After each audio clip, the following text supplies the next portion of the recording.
Hello mọi người, xin chào mọi người đến với kênh Cô Sáu Miền Tây. Hôm nay mình làm trứng cút chiên nước mắm nha mọi người. Sáng giờ mình đi bán về mình mua trứng cút, mình mới là ấy nào giờ mình chiên nước mắm nha mọi người. Nào vô xem kênh của mình, chia sẻ cho mình một lượt, chia sẻ đăng ký cho mình một lượt đăng ký nha mọi người. Đây là mình mua 100 mấy trứng cút về để mình chiên nước mắm.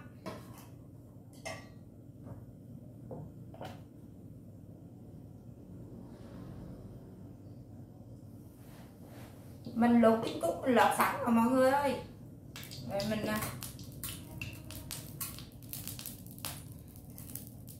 mình mới chiên.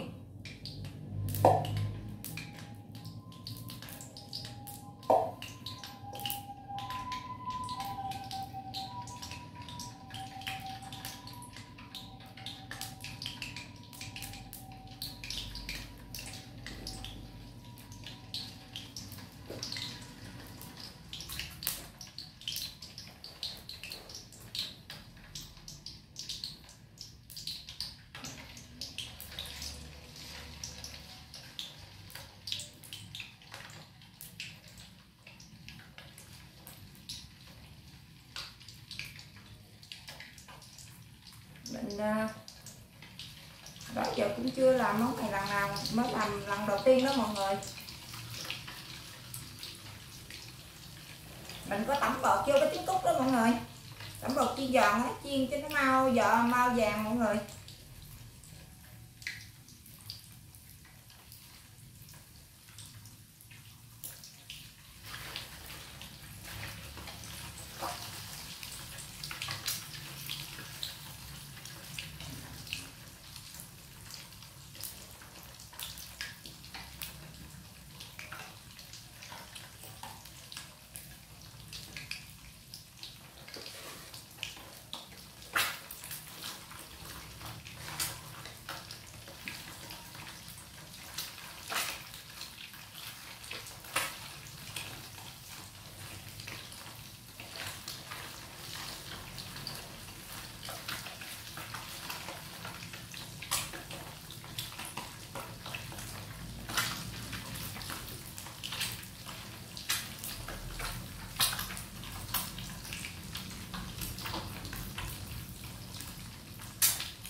Vàng mọi người, vàng cái nào vàng mình chặt ra để ngoài này một phần mình,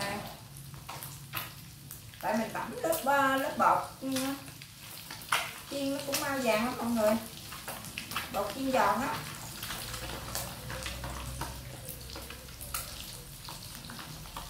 Để cái cành ra luôn.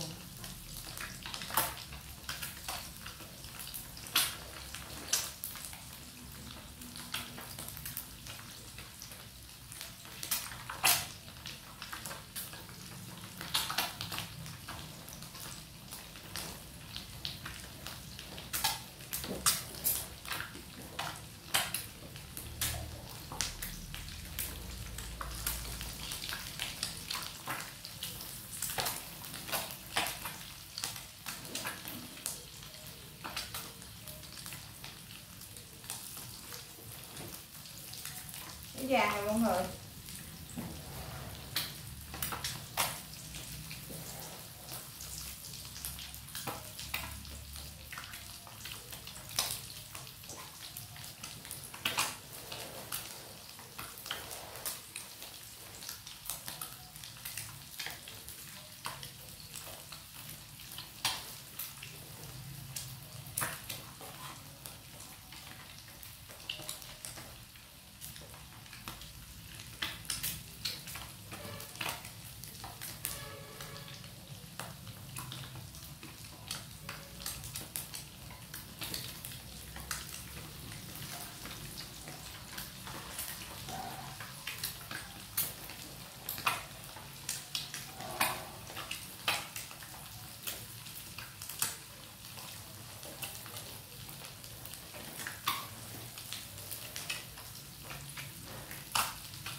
không mọi người? Rồi cái chiến này mình để quá vàng.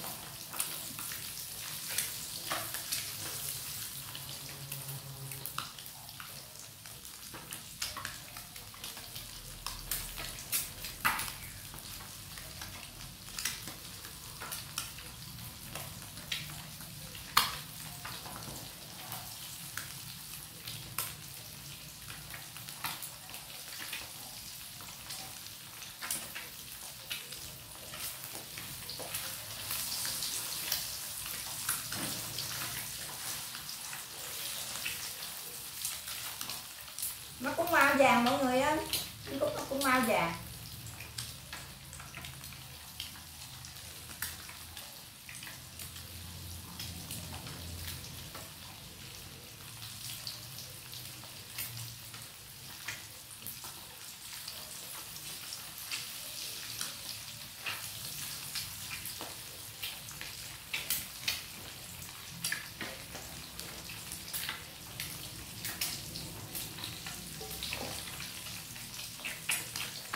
Lâu quá mình đổ mẹ nguyên mà. Nha.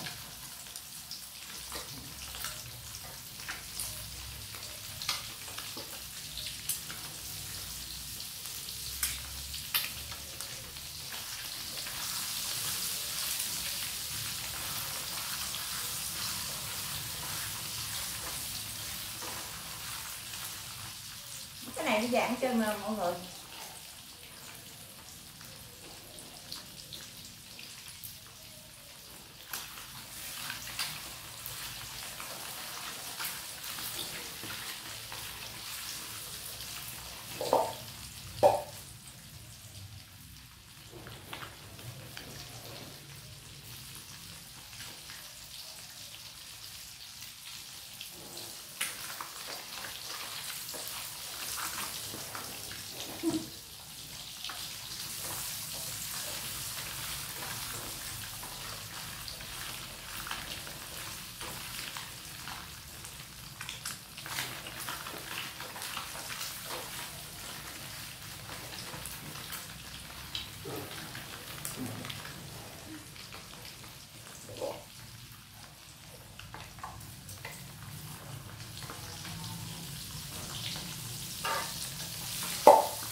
Còn như mình đổ hết luôn cho nó mau mọi người.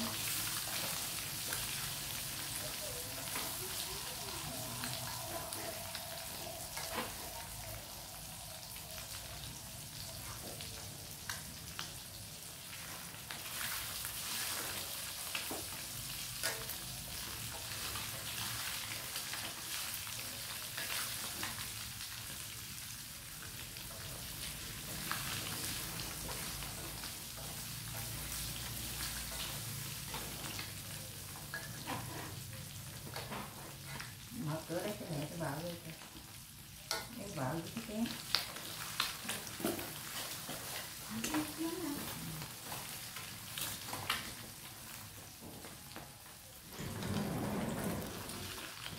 Mọi người nhìn thấy hấp dẫn không mọi người?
vàng hết rồi mọi người ơi.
Vàng cục.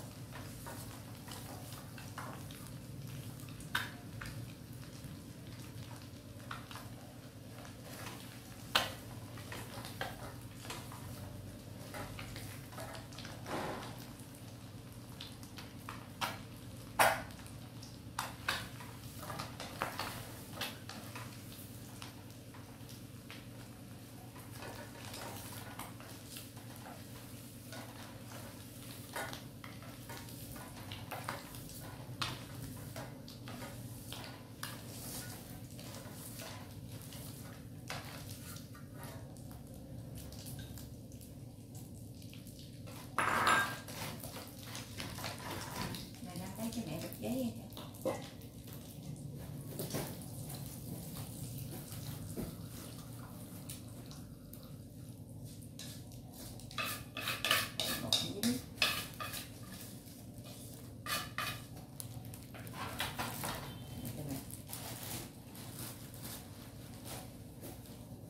Nãy cái ba cái trứng cút nó rớt ở đây nè mọi người.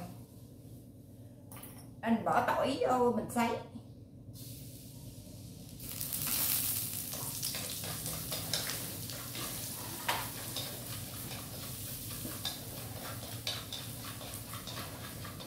Mình sấy tỏi cho nó vàng cái mình mới bỏ nước mắm đường vớt vô nha mọi người.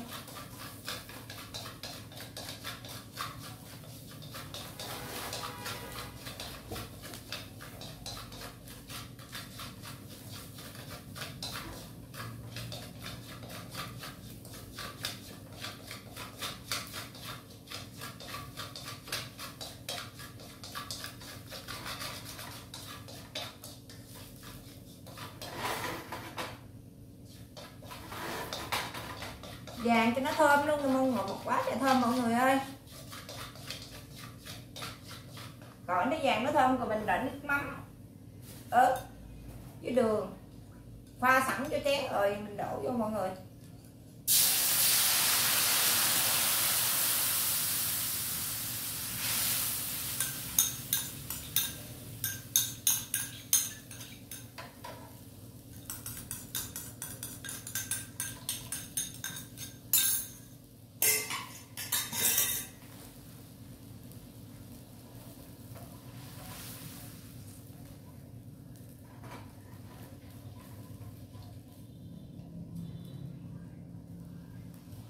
Cho nó sôi rồi mình bỏ trứng cút cho mình xào mọi người ơi.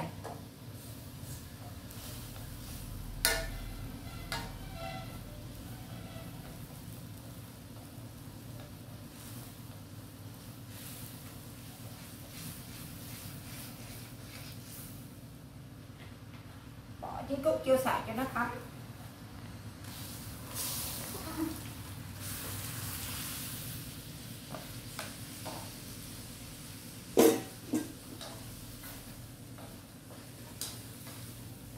Trời ơi, mùi thơm quá mọi người ơi.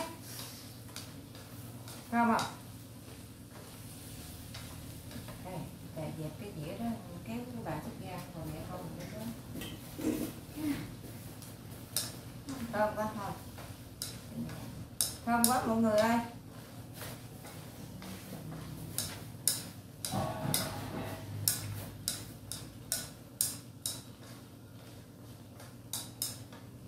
Này ta gọi là trứng cút chiên nước mắm nha mọi người.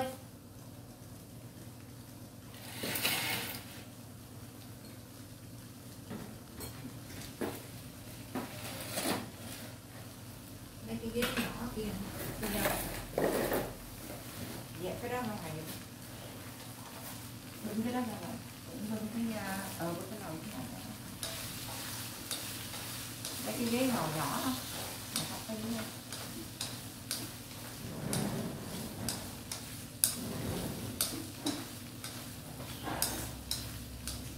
Mọi người nhìn thấy hấp dẫn không mọi người?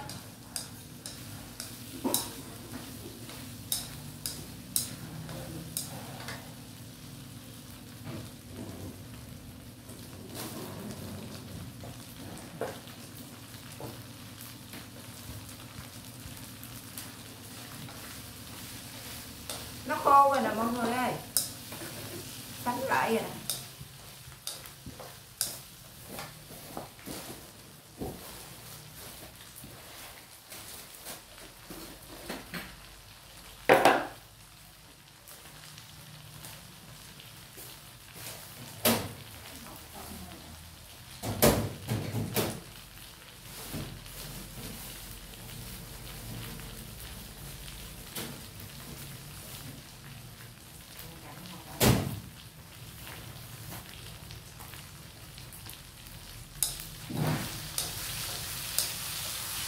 Nó khô rồi mọi người ơi, bây giờ mình tắt bếp gì đậu để gì á. Rồi mình sửa cái máy quay lại. Máy quay mình để đi gì nó thấp. Thấp quá.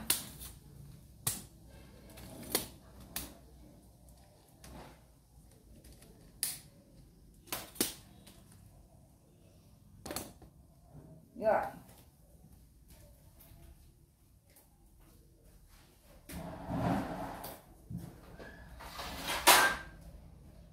Khô nó chín rồi mọi người.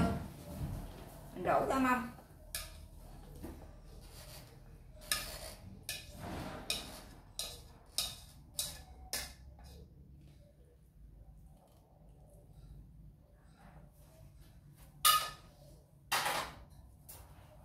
Rồi vô đây kìa.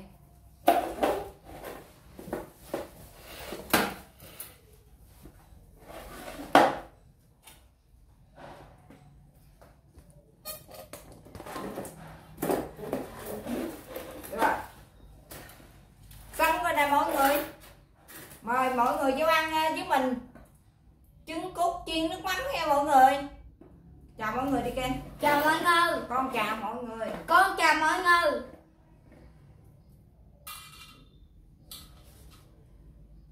Mời mọi người vô ăn với mình trứng cút chiên nước mắm tỏi ớt.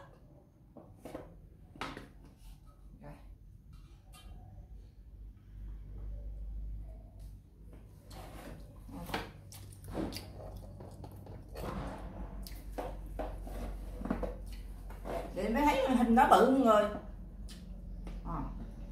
Ngon. Chưa thử hả? Nó mặn mặn ngọt ngọt. Cay cay.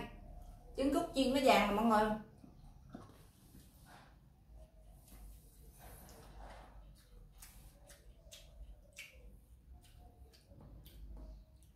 Đâu?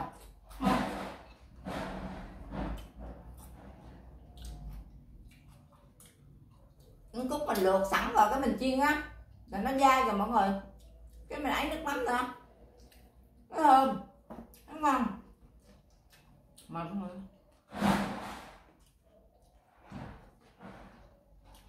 Mời mọi người.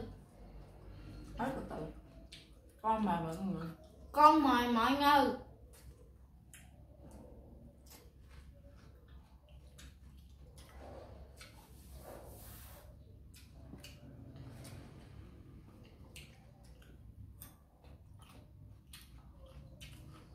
Mọi người ăn với mình một chút.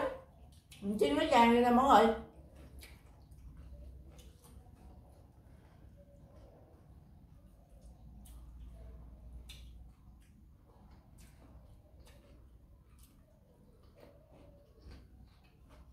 Mình khỏi trắng mọi người. Rồi chiên đã vừa ăn rồi.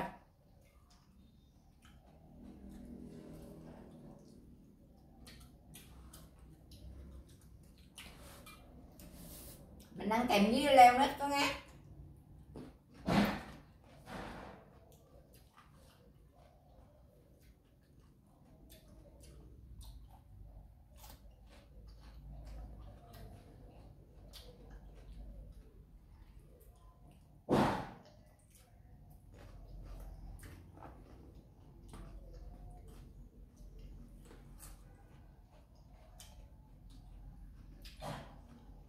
Mặn lắm.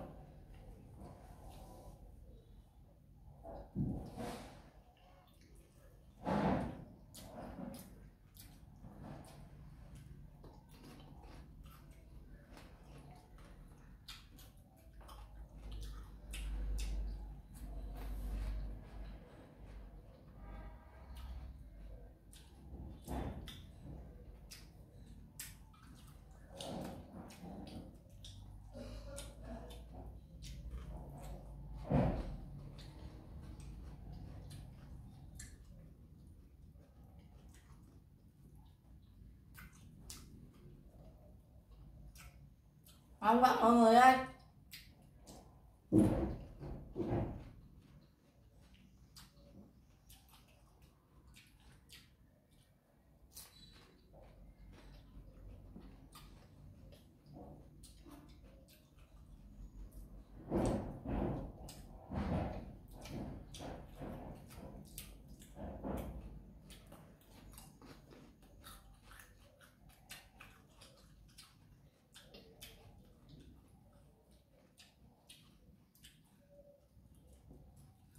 Cái này mọi người mà mua về làm cho em bé rồi ăn á, ngon lắm mọi người.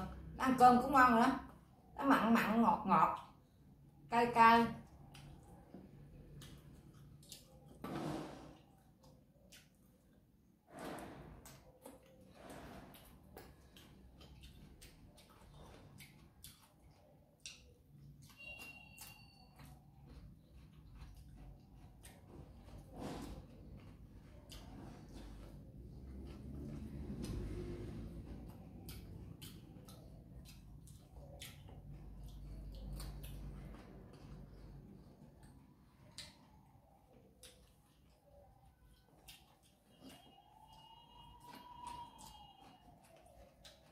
Cái này mình làm vừa ăn không có mặn không có bạc, mọi người vừa ăn với leo là vừa ăn luôn.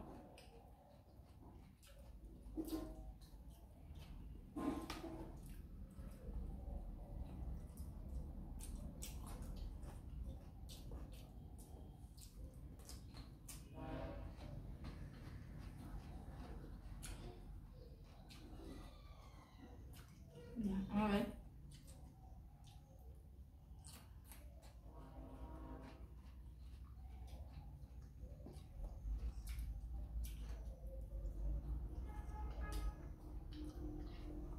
Ăn thơm quá.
Làm gì không?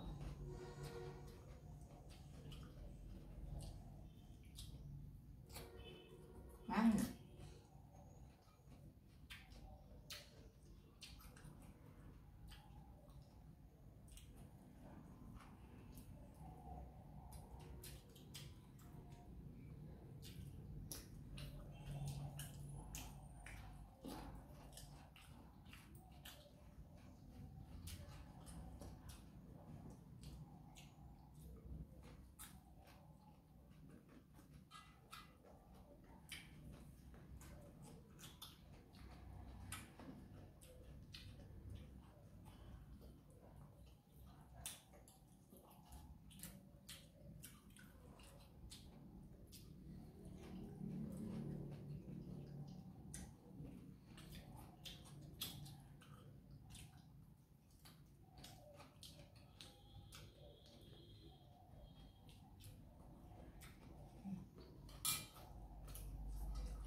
mọi người nào vô xem video của mình đó, chia sẻ cho mình một lượt chia sẻ, đăng ký cho mình một lượt đăng ký nha mọi người. Bây giờ thôi hai mẹ con mình tạm biệt mọi người nha, tạm biệt mọi người được không? Tạm Bye biệt. bye mọi người.